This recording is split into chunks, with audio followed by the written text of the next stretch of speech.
नमस्कार दोस्तों, स्वागत है आपका मेरे यूट्यूब चैनल पर। दोस्तों, जीएस के 50 इम्पोर्टेंट क्वेश्चंस मैं आपके सामने लेकर आया हूं। दोस्तों, ये प्रश्न जो हैं वो यूपी ट्रिपल एससी पैट के एग्ज़ाम को ध्यान में रखकर सिलेक्ट किए गए हैं और उम्मीद करता हूं कि आपको यह सेशन पसंद आएगा। तो चलिए दोस्तों, शुरू करते हैं हमारे आज के पहले प्रश्न से। तो हमारा आज का पहला प्रश्न है, ताजमहल के वास्तुकार कौन थे? तो दोस्तों, जो ताजमहल के वास्तुकार थे वो थे उस्ताद अहमद लाहौरी। अगर मैं बात करूं दोस्तों, ताजमहल की रूपरेखा किसने तैयार की थी?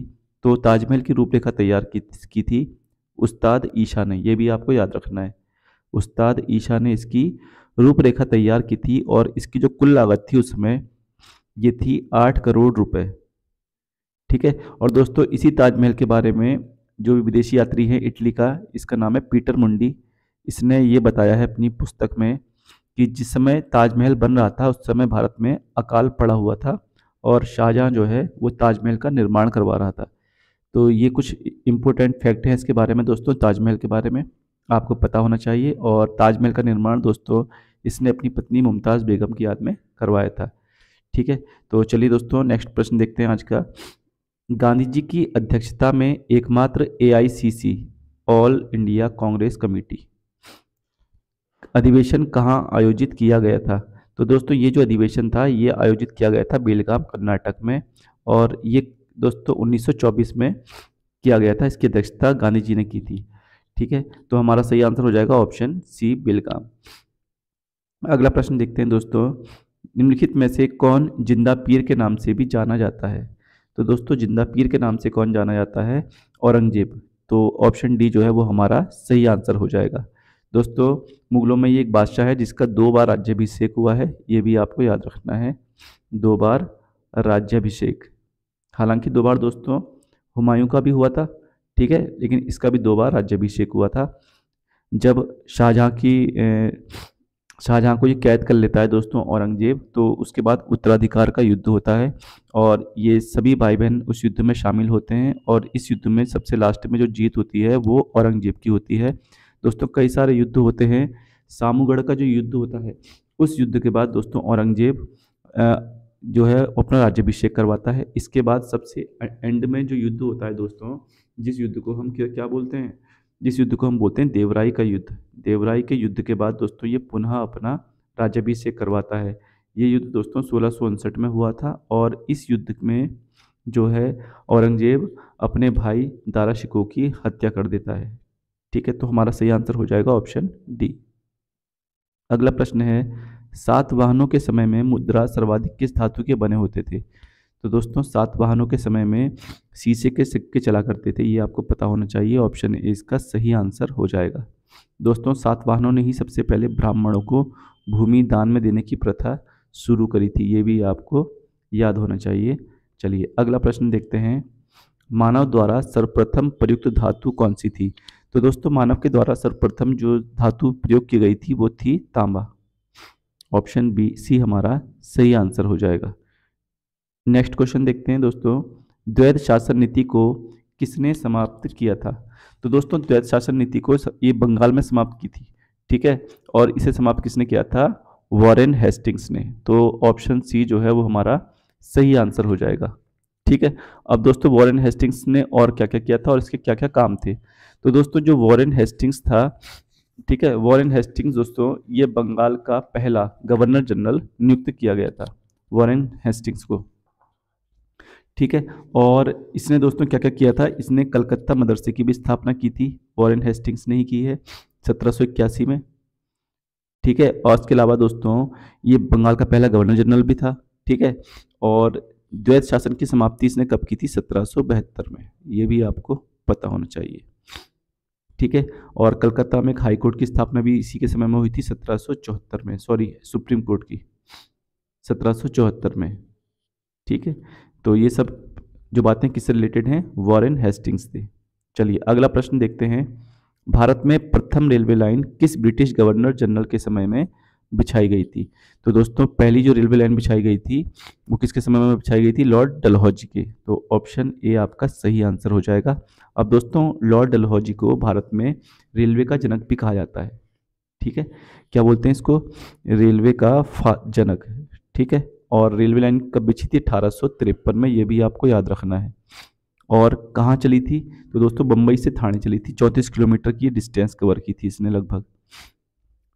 ठीक है, और दोस्तों इसने क्या क्या काम करे हैं लॉर्ड डलहौजी ने? तो इसने दोस्तों व्यपगत का सिद्धांत भी इसी ने दिया है, व्यपगत का सिद्धांत, हड़प नीति। ठीक है, डॉक्ट्रिन ऑफ लैप्स जिसको हम बोलते हैं, उसकी शुरुआत भी लॉर्ड डलहौजी ने की थी। 1854 में दोस्तों शिक्षा का वुड डिस्पैच आया था, वो भी डलहौजी के ही देन है। ठीक है, इसके अलावा दोस्तों इसने पीडब्ल्यूडी विभाग की भी स्थापना की है, ये भी आपको पता होना चाहिए। और भारत में पहली बार डाक टिकट का प्रचलन 1854 में इसी ने किया था, लॉर्ड डलहौजी ने। ठीक है, इसके अलावा दोस्तों इसने क्या किया है, ये कोहिनूर हीरा था, इसने महारानी विक्टोरिया को भेजा था डलहौजी ने। 1854 में ही दोस्तों इसने स्वतंत्र विभाग के रूप में लोक सेवा आयोग की स्थापना भी की थी भारत में।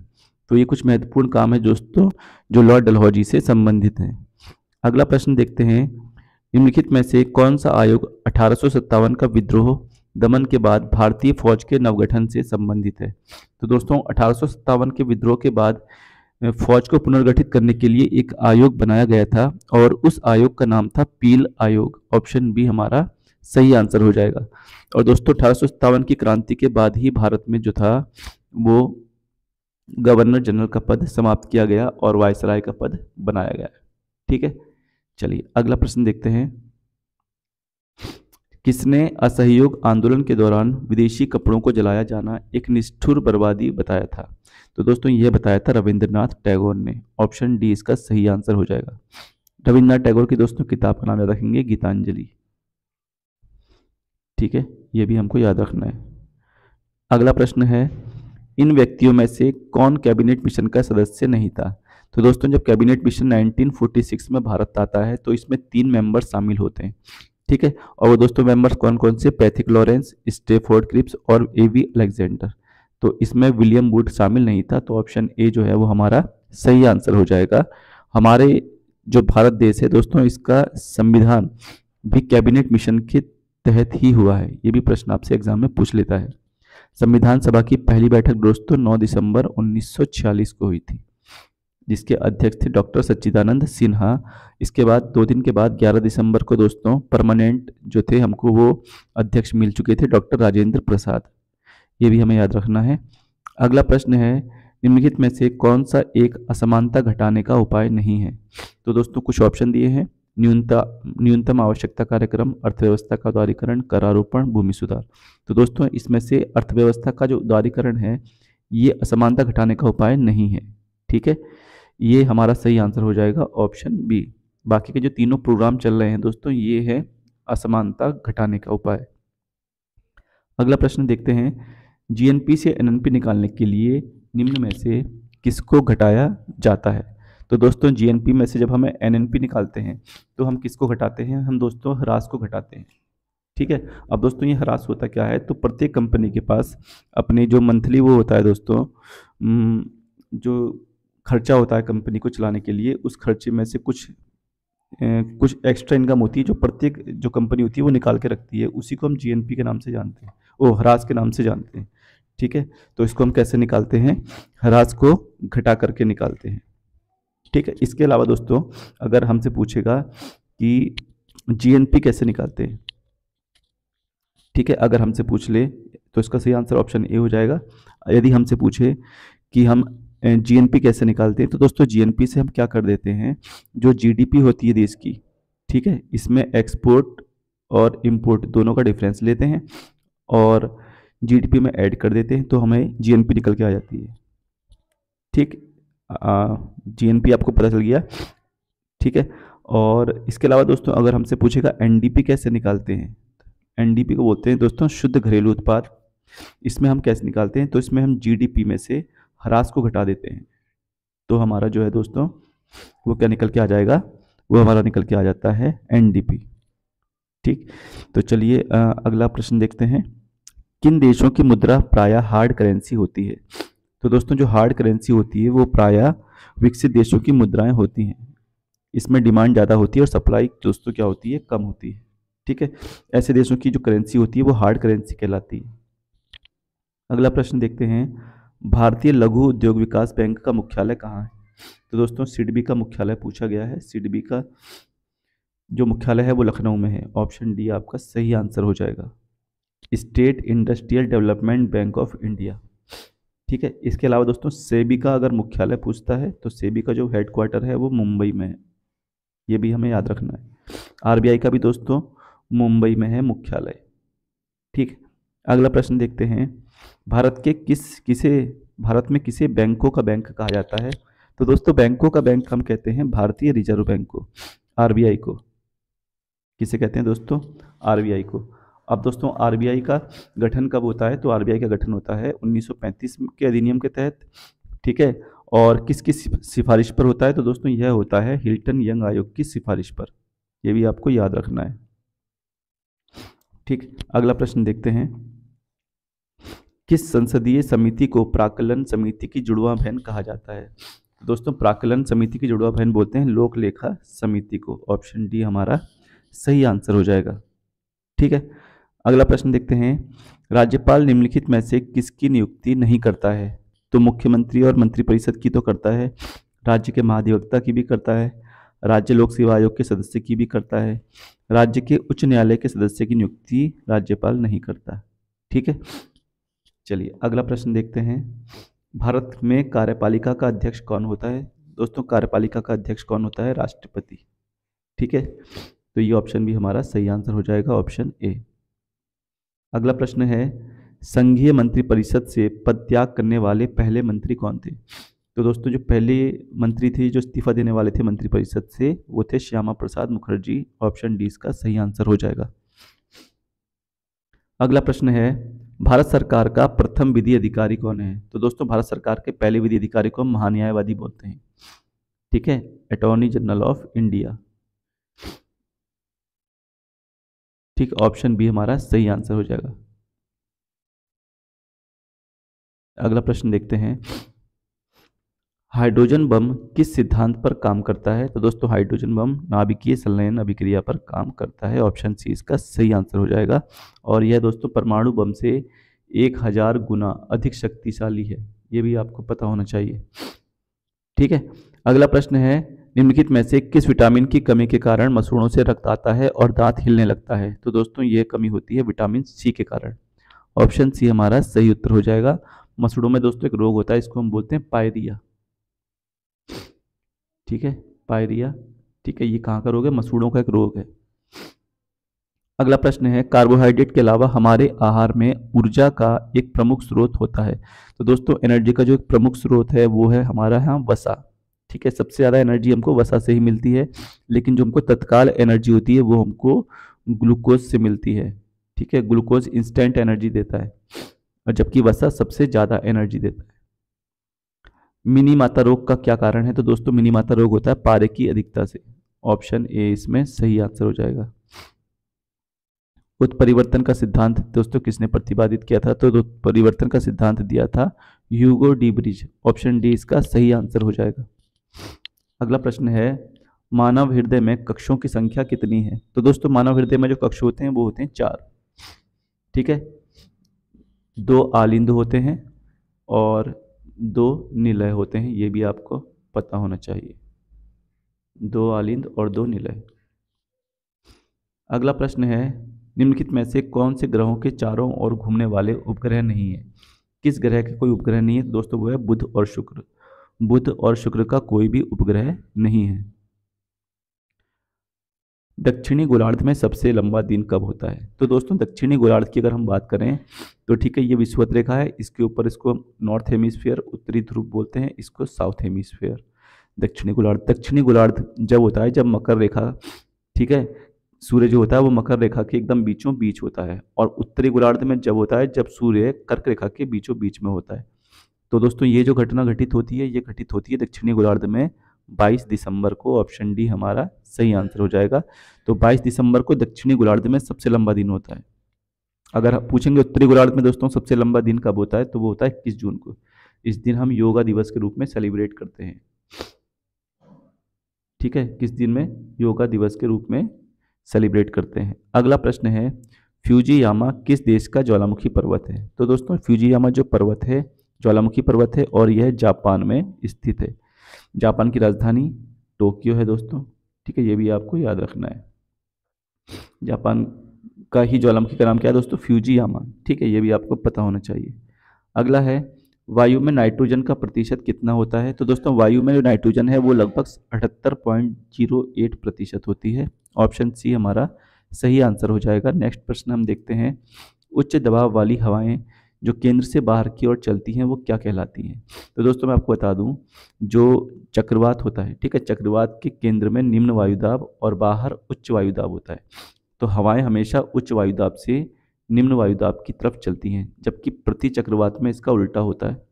प्रति चक्रवात में केंद्र में दोस्तों उच्च वायुदाब और बाहर निम्न वायुदाब होता है, तो हवाएं सेंटर से बाहर की ओर चलती हैं। ठीक है, तो केंद्र से बाहर की ओर जो चलती हैं वो क्या कहलाएंगे? प्रति चक्रवात कहलाते हैं। ऑप्शन बी इसका सही आंसर हो जाएगा। दोस्तों चक्रवात को हम ऑस्ट्रेलिया में किस नाम से जानते हैं? तो इसको हम विली विली के नाम से जानते हैं। ये भी आपको याद रखना है, विली विली। ठीक है, इसके अलावा अमेरिका में दोस्तों इसको टाइफून के टॉर्नेडो बोलते हैं, ये भी आपको याद रखना है, टॉर्नेडो। और चीन में टाइफून के नाम से जानते हैं। चीन में क्या बोलते हैं? टाइफून बोलते हैं। ठीक है, नेक्स्ट प्रश्न हम देखते हैं, हाल ही में देश के पहले कार्टोग्राफी संग्रहालय का उद्घाटन किस शहर में किया गया है? तो दोस्तों कार्टोग्राफी संग्रहालय का उद्घाटन अभी हाल फिलहाल में जो किया गया है वो उत्तराखंड के मसूरी में किया गया है। तो ऑप्शन सी हमारा सही आंसर हो जाएगा। अगला प्रश्न देखते हैं, हाल ही में किस राज्य में कैमूर वन्यजीव अभयारण्य खोला जाएगा? तो दोस्तों कैमूर वन्यजीव अभयारण्य कहाँ खोला जाएगा? बिहार में। ऑप्शन बी हमारा सही आंसर हो जाएगा। ठीक है, अगर दोस्तों हम बात करूं भारत में बाघ अभयारण्य की, तो कितने हैं? 53 हैं, और ये आपको याद रखना है। और जो 53वां बना था वो रानीपुर बना था। ठीक है, यूपी में। यूपी में बाघ अभयारण्य कितने हो गए? 4 हो गए हैं। अगला प्रश्न है, हाल ही में किस राज्य में गृह लक्ष्मी योजना शुरू की गई है? तो दोस्तों गृह लक्ष्मी योजना कहाँ शुरू की गई है? कर्नाटक में। ऑप्शन ए हमारा सही आंसर हो जाएगा। अगला प्रश्न हम देखते हैं, हाल ही में विश्व बौद्धिक संपदा संगठन द्वारा प्रकाशित ग्लोबल इनोवेशन इंडेक्स 2023 रैंकिंग में भारत किस स्थान पर है? विश्व बौद्धिक संपदा संगठन, दोस्तों इसमें जो भारत की रैंक है वर्तमान में वो है 40वीं। ऑप्शन सी हमारा सही आंसर हो जाएगा। अगला प्रश्न देखते हैं, हाल ही में किस राज्य सरकार ने मॉब लिंचिंग पीड़ित मुआवजा योजना 2023 को मंजूरी दे दी है? तो दोस्तों यह मंजूरी दी है मध्य प्रदेश सरकार ने। ऑप्शन बी हमारा सही उत्तर हो जाएगा। मध्य प्रदेश की राजधानी भोपाल है दोस्तों। ठीक है, ये भी आपको पता होना चाहिए। मुख्यमंत्री दोस्तों कौन है यहाँ पे? शिवराज सिंह चौहान है। शिवराज सिंह चौहान यहाँ के सीएम है मध्य प्रदेश के। अगला प्रश्न है, शतरंज विश्व कप 2023 का टाइटल किस खिलाड़ी ने जीता है? तो दोस्तों यह जो टाइटल जीता है ये मैग्नस कार्लसन ने जीता है। ऑप्शन ए इसका सही उत्तर हो जाएगा। अगला प्रश्न है, हाल ही में प्रधानमंत्री नरेंद्र मोदी ने चंद्रयान 3 के लैंडिंग पॉइंट का नाम क्या रखने की घोषणा की है? तो दोस्तों यह जो नाम रखा गया है ये रखा गया है शिव शक्ति। ऑप्शन ए इसका सही आंसर हो जाएगा। बहुत इंपॉर्टेंट क्वेश्चन है दोस्तों, हो सकता है आपको किसी एग्जाम में ये पेट वगैरह के एग्जाम में मिल जाए, किसी न किसी मीटिंग में ये एग्जाम पूछा जा सकता है। ठीक है, कब दोस्तों लैंड हुआ था? तो ये भी आपको याद रखना है, 23 अगस्त। और अब हर साल हम 23 अगस्त को राष्ट्रीय अंतरिक्ष दिवस के रूप में सेलिब्रेट करेंगे। दक्षिणी ध्रुव पर हमारा चंद्रयान 3 पहुंचा था। ठीक है, अगला प्रश्न है, स्टैंडर्ड चार्टर्ड रिसर्च के अनुसार भारतीय अर्थव्यवस्था किस वर्ष तक 6 ट्रिलियन डॉलर की हो जाएगी? तो दोस्तों ये हो जाएगी 2030 तक। ठीक है, 6 ट्रिलियन डॉलर की जो है हमारी अर्थव्यवस्था हो जाएगी। अगला प्रश्न है, हाल ही में दिल्ली में औरंगजेब लेन का नाम बदलकर क्या रखा गया है? तो दोस्तों ये रखा गया है डॉक्टर एपीजे अब्दुल कलाम लेन। ऑप्शन बी इसका सही उत्तर हो जाएगा। अगला प्रश्न है, हाल ही में किस राज्य में खीर भवानी मेला मनाया गया है? दोस्तों इंपॉर्टेंट क्वेश्चन है, खीर भवानी मेला दोस्तों यह बनाया गया है जम्मू कश्मीर में। ठीक है, ऑप्शन बी इसका सही आंसर हो जाएगा। अगला प्रश्न है, हाल ही में किस खिलाड़ी ने इंडियन प्रीमियर लीग 2023 में ऑरेंज कैप जीती है? तो दोस्तों ऑरेंज कैप 2023 में किसने जीती है? शुभमन गिल ने।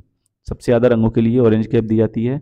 ठीक है, और सबसे ज़्यादा विकेट्स के लिए दोस्तों पर्पल कैप दी जाती है। अगला प्रश्न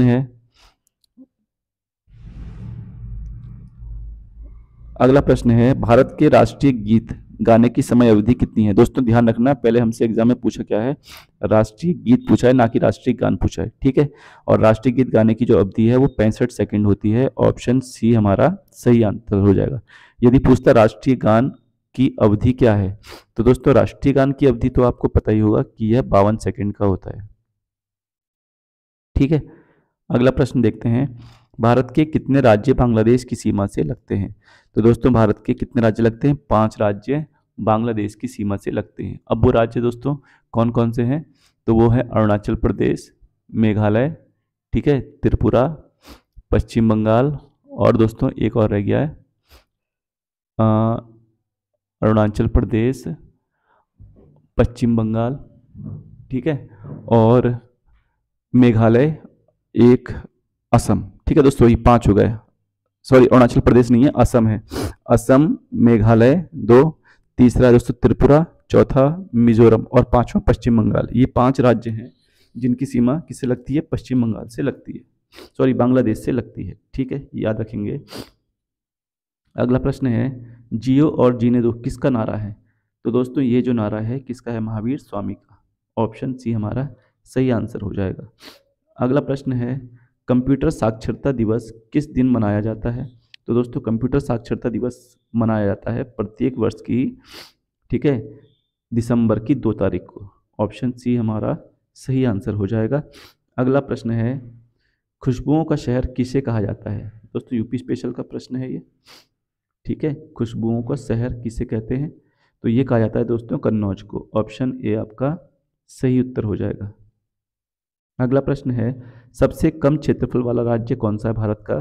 तो दोस्तों सबसे कम क्षेत्रफल वाला राज्य है Goa. Option C correct answer हो जाएगा। अगला प्रश्न है, भारत में सबसे अधिक वर्षा कहाँ होती है? तो सबसे अधिक वर्षा कहाँ होती है? मेघालय। मेघालय में दोस्तों कहाँ होती है? मासिन राम, ठीक है। अब मेघालय की दोस्तों सबसे ऊंची चोटी कौन सी है, ये आप कमेंट में मेरे को बताएंगे। मेघालय की सबसे ऊंची चोटी का नाम क्या है, ठीक है, आप बताएंगे। पश्चिमी बंगाल में फर्शों पर चित्रकारी का कौन सा रूप प्रसिद्ध है? तो दोस्तों इसे हम बोलते हैं अल्पना, ठीक है। तो ऑप्शन बी हमारा सही आंसर हो जाएगा। दोस्तों आई होप आपको यह वीडियो पसंद आया होगा। मिलते हैं नेक्स्ट वीडियो में, तब तक के लिए धन्यवाद।